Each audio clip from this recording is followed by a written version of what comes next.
Hi, friends. My name is Edie Summers, and I wanted to ask you a question. Have you ever been through trauma? There are many different ways that people can go through trauma, and I just wanted to talk about some of the different types of trauma and some of the ways that I have found that have helped me to heal from trauma. I'm also going to specifically address trauma from domestic abuse. It is October and it's Domestic Violence Awareness Month. And I personally have been through domestic abuse and domestic violence. It's not fun to talk about. But it's something I've experienced, and a lot of people experience it. It actually became more of a topic, even more so when COVID was around, because more people were at home. And so again, it's not a fun topic, but I am going to address that. And I also though wanted to talk about, we have different ways that we can experience trauma, and I think so many people today have experienced trauma in general. So whether it's from domestic abuse or domestic violence, maybe you've experienced trauma from some type of accident. I also had a ski accident in my early 20s, and I had surgery, and I'll talk a little bit about that too. And that was traumatic for me. People have been through a lot of severe weather lately, and we have a lot of different ways that people are experiencing trauma, shootings. I don't want to re-traumatize you by bringing up some of them, but I think at this point, most people have experienced trauma, and whatever, your trauma might look like, or maybe you haven't, but maybe you know someone who's experienced trauma. I want to share some of the things that I've learned that can really help. I'm sharing this from, mostly, yes, I'm a wellness expert, and I've written a book you can see here. It's called The Memory of Health. It took me 10 years to write. And I definitely talk about trauma in there and what's called traumatic resilience. I did study trauma in grad school, as a wellness counseling student, or a counseling student. So we studied trauma a lot in counseling, and so I have kind of formal training with it as well. But I've also pieced together a lot of different tactics that can work. And I want to share with you one of the best things that I have found that works. And I'm going to share that with you now so that you can kind of think about it and maybe start applying it to your life. It took me a long time to figure it out. And kind of, again, reading research, reading other experts' point of views and their expertise, going to grad school, writing a book, and doing a ton of research on trauma and traumatic resilience. Now, my book also talks a lot about if you have chronic fatigue, but people can develop chronic fatigue for many reasons, including from trauma and burnout. So trauma is on the rise, burnout's on the rise, chronic fatigue is on the rise. These are all on the rise, both personally and professionally. So my book, The Memory of Health, takes a deep dive into if you have chronic fatigue for any reason, whether that's due to a chronic condition, or maybe it is from some type of traumatic event, even if it's ongoing. Some people have been through trauma one time, and it can have lasting effects. People have been to war, can develop PTSD. There's complex PTSD now too.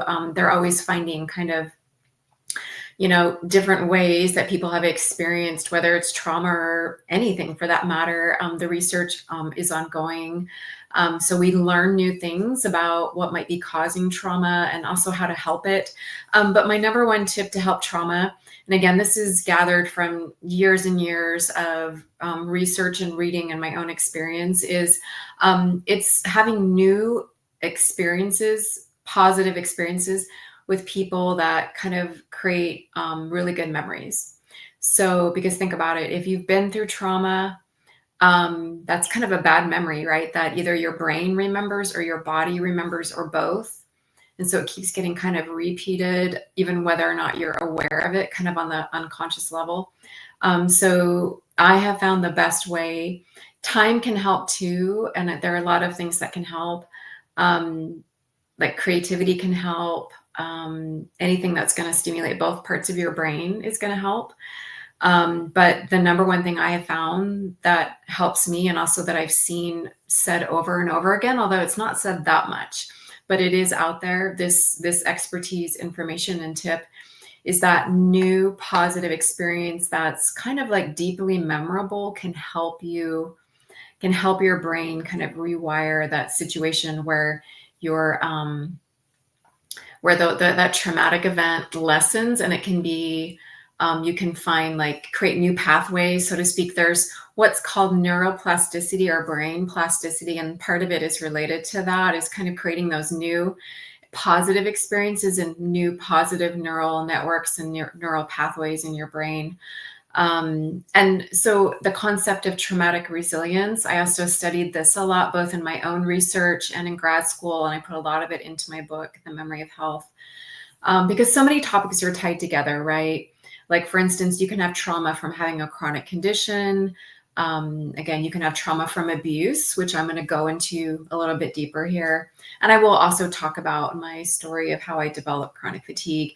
But, people can develop health issues, trauma, chronic fatigue, burnout for many, many different reasons. And in traumatic resilience, the research that I read over and over again, there are several things that can help. And one of them that also pops up that is related to that main number one tip I gave you about creating those new positive experiences that kind of have like a kind of high emotional charge to them too, in a good way, right? Because it's going to help you remember that experience, almost like the same way that trauma kind of, because it's highly memorable in a not such good way, kind of sticks with you. You can also create positive new experiences with people. And so the key here is I know it can be hard if you've been through trauma to connect with people. That's kind of like what's hard about it too, but both in healing from trauma, that number one tip that I've been sharing, that I've found, that took me a long time to find that information. It took me forever to find it, because there's a lot of information out there, right, about what helps trauma. And I think a lot of it's really valid. But in traumatic resilience too, relationships are often pointed to as one of the main ways to heal. And it's about creating new positive memories, not necessarily about looking back at what's happened. And you don't want to relive it. A lot of times you can't relive it because you can't remember it, even though your brain or body still remembers it, again, on that unconscious level. So again, the number one tip that I have found through really hard-won research and insight that I think is also very, very true. And this may not be true for you in completely, or for everyone completely, because again, there might be different types of different ways that you can help heal from trauma. You could try counseling. I've heard that, is it EDMR can help? So I hope I'm saying that correctly. So that's kind of like that bilateral stimulation. And there are other ways that you can also do that through, let's say, I like binaural beats. That really helps me because it kind of has like a couple beats going on at the same time. Or let's say taking a walk in nature and kind of looking from left to right, or right to left. So you're kind of stimulating both parts of your brain. Those things can help too. Counseling, of course, or some type of positive relationship, because did you know, when I studied counseling, one of the things that came up over and over again there was, they have a lot of different theories in counseling about that you can focus on and specialize in when you're becoming a counselor. But one of the main threads that I saw in almost all of the theories, not all of them, but a lot of them, was that relationship, that the other person is like holding space for them, the person who's in the session. And that's a huge part of what helps someone to heal. So again, that's about relationship, right? But what's really important is you want to feel safe with that other person. Positive, safe, memorable experiences with other people. That to me is the best tip that I've seen out there. And I've kind of woven that all together from, taking part of that expertise and tip that I've read and researched. Part of it comes from reading about traumatic resilience and researching that. Part of it comes from being in grad school and counseling and knowing the benefit of that positive relationship. And it doesn't necessarily have to be a counselor, right? Like a lot of coaches are now getting into mental health coaching because we have a shortage of counselors. anyone, I think, that has a lot of empathy and probably training too, but for sure empathy, and who's a really safe person could potentially be that person that holds space for you. It doesn't necessarily need to be someone who's a professional too.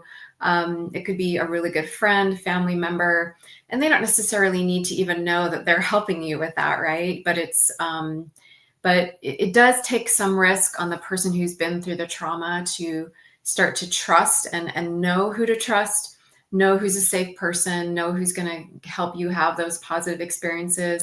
A lot of times it happens unplanned, right? Like you might meet people or have experiences with people and then realize that that sense of trauma feels diminished, maybe because you feel really safe in someone else's presence and you have a lot of positive experiences with them that are also memorable.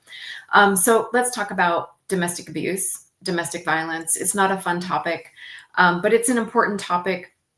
It's one of the major ways that women die, and it's really important to talk about. Now, men can also be the victims of domestic abuse. It's primarily women that it happens to, and it can also happen to teenagers.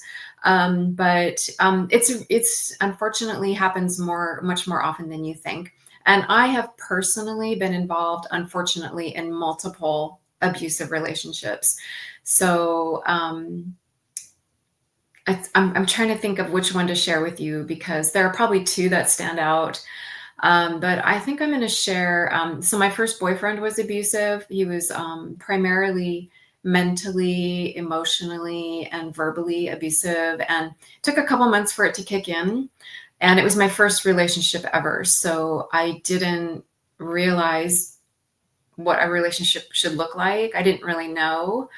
Um, but it became apparent to me. I didn't feel good in the relationship, and then it became pretty clear to me at one point that it was completely dysfunctional. So I had to remove myself from that relationship, and there can be a lot of scary moments, especially when you're talking about violence or abuse in a relationship, right?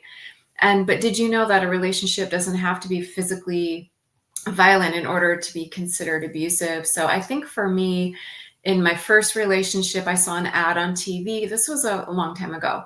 And it was like an ad for domestic violence. And it was kind of talking about that it doesn't have to be physical in order for it to be abusive. And that's when it clicked for me that that's what I was in. And so it took a while to extract myself from that. He really didn't want to let me go. I don't think he was even in love with me. Here's the thing about abuse is it's about power and control. So, love is really not really part of the equation. Sometimes it might be, but it's if someone is trying to control you or exercise power over you, that's not about love. That's abusive. If someone is putting you down, if they're criticizing you a lot, that's abusive. Obviously, if someone's hitting you or being physically aggressive with you, I've been pinned down to the bed. I've been hit in the jaw. I've been knocked out of bed. Um, in my first relationship, I had to lock myself in the bathroom, and he was yelling at me through the bathroom door. And I knew that if I opened that door, he would hurt me. And that's the moment that I knew that I had to get out of that relationship. And again, these can be difficult things to talk about, but I really want to share some of my experience in case it helps somebody else. So if you find yourself in a situation like this, it's really important to um, get a bag together, start making plans, find someone to help you on the outside. In my marriage was also abusive. And now alcohol was involved in both of these cases. These individuals were drinking alcohol, and that was definitely fueling their behavior. And in my marriage, and actually I talk a lot about my story of my experience in my marriage and how it contributed to my illness the second time around. I've dealt with what's called chronic fatigue syndrome and CFS, and I had a couple of major crashes with it, and I was actually doing much better after the first time that I developed it in my early 20s.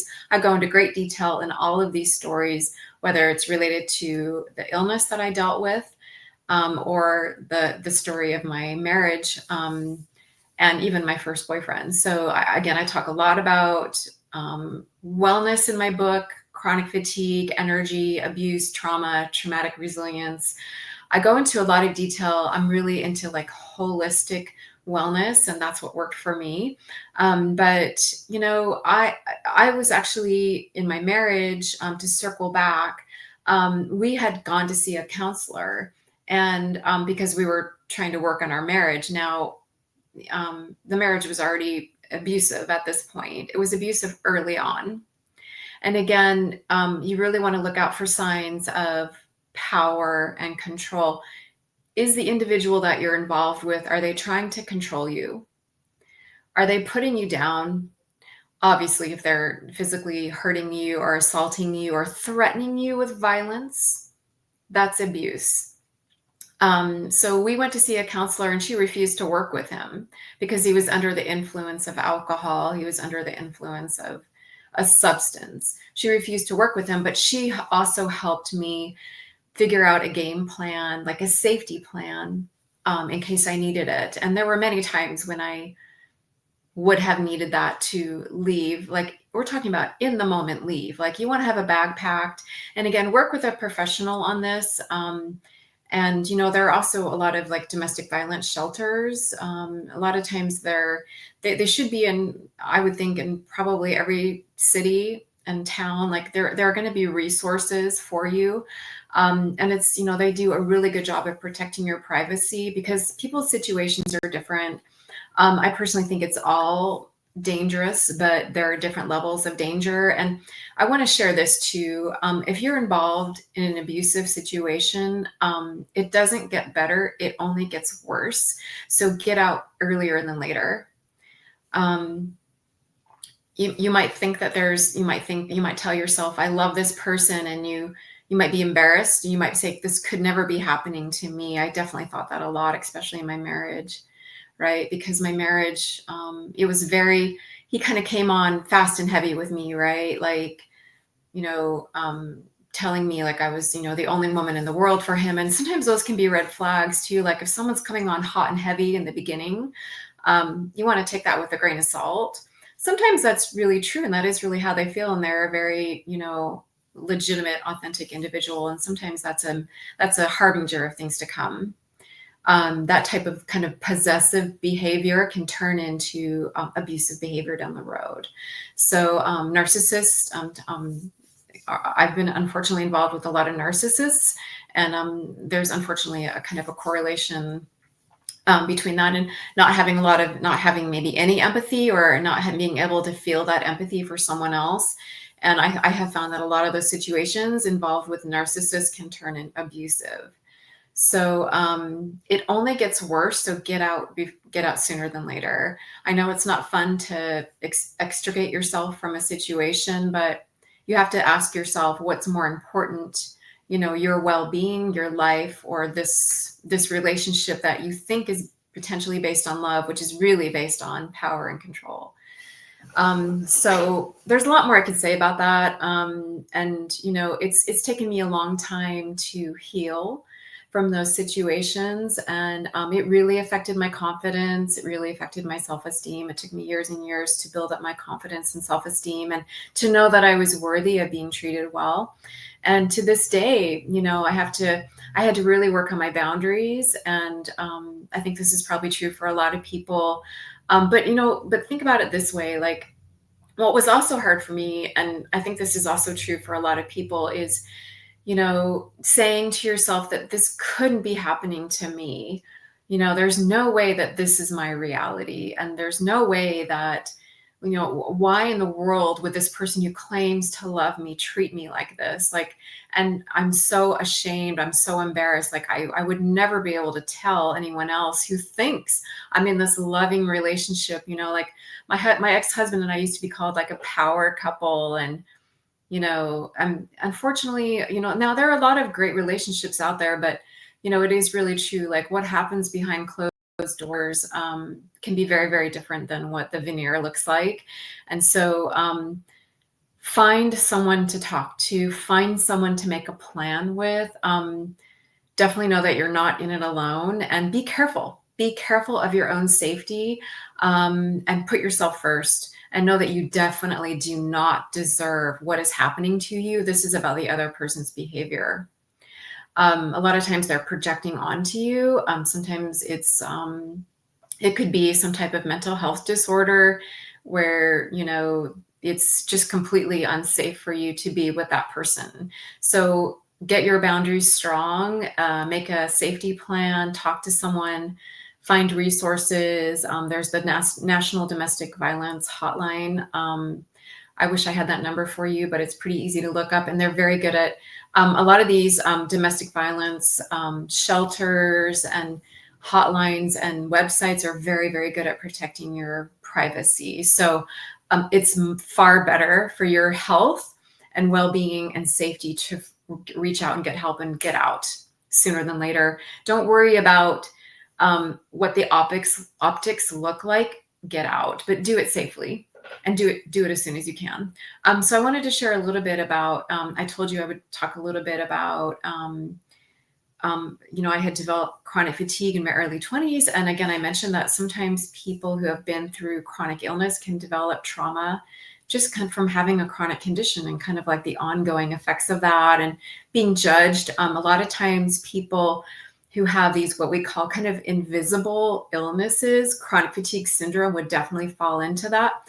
There are a lot of people who struggle with health issues and wellness issues and symptoms like chronic symptoms who can experience trauma just from not being believed that they don't feel well, and they face so many battles every day. That can be a form of trauma too. Of course, there's sexual assault and and I actually experienced that growing up, and that may have contributed to the fact that I maybe didn't understand how to have strong boundaries when it comes to relationships, maybe because I was assaulted when I was younger, sexually assaulted. And also, I want to share a little bit about, a lot of times now they're showing through the research that if you grow up with trauma, sometimes that can contribute, or even often it can contribute to health issues down the road.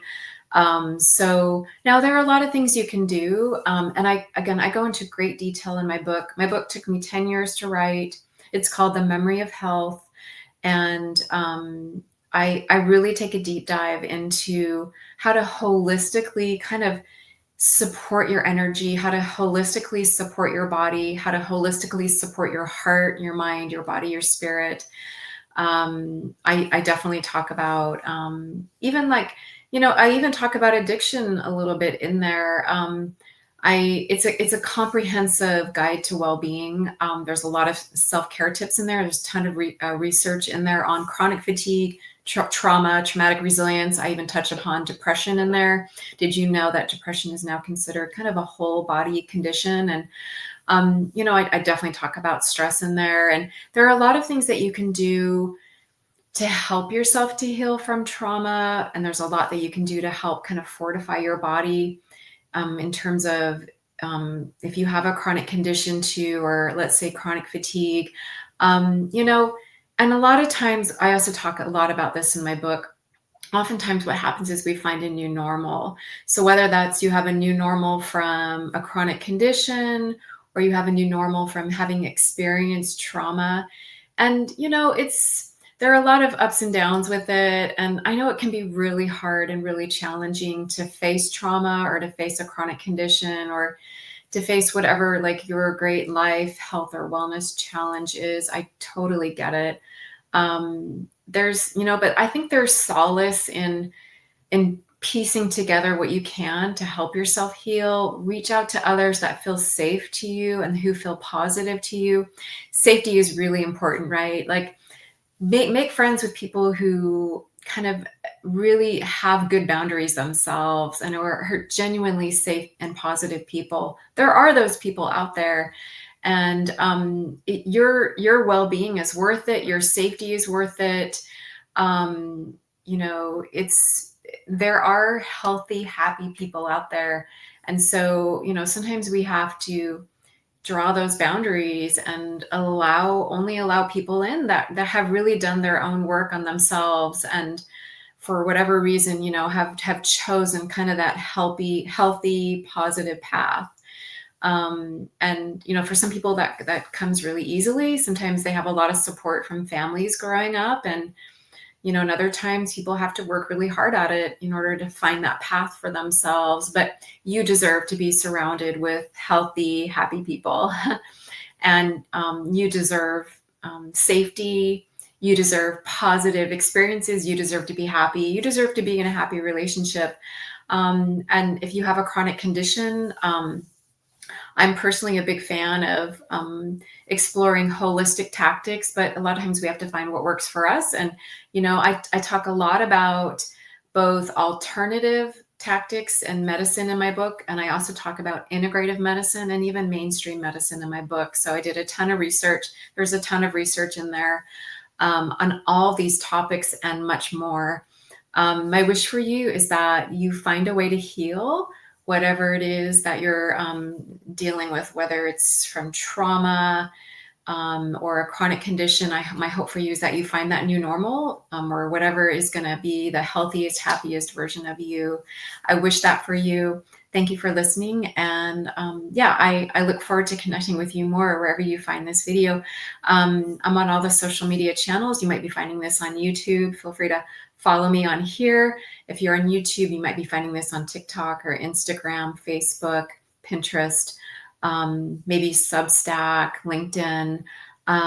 Feel free to stay connected and reach out. And for me, I have found that, holistic well-being is very, very powerful. Be good to yourself, factor your well-being in, factor yourself into your life, factor yourself into your relationships, right? Like your safety matters, your happiness matters in a relationship. It absolutely matters. If you've been through trauma, there are a lot of avenues out there to help you. My wish for you is that you find what works for you. Thank you for listening, and I'll talk to you soon. Bye.